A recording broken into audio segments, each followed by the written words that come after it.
नाशिक महापालिकेची काल राजीव गांधी मुख्यालयात महासभा बोलावण्यात आली होती। विशेष म्हणजे शासन निर्देशानुसार ही सभा आधी ऑनलाईन पद्धतीने घेण्याचा घाट घालण्यात आला। मात्र शिवसेना ठाकरे गट आणि भाजपच्याच काही नगरसेवकांनी विरोध केल्यानं अखेर महासभा ऑफलाईन पद्धतीने घेण्याचा निर्णय घेण्यात आला।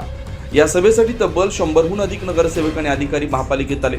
नगरसेवकांनी आपल्या प्रभागातील अडचणी मांडण्यासाठी तयारी केली।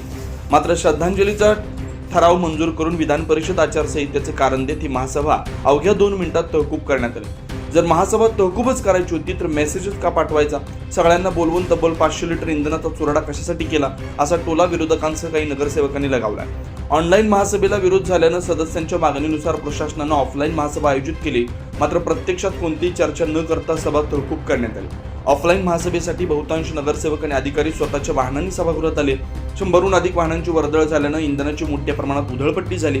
यामुळे पंतप्रधान नरेंद्र मोदी यांनी केलेलं इंधन बचतीचं आवाहन धाब्यावर बसल्याची देखील शहरभरात चर्चा सुरू आहे। 9 न्यूज महाराष्ट्र ब्युरो नाशिक।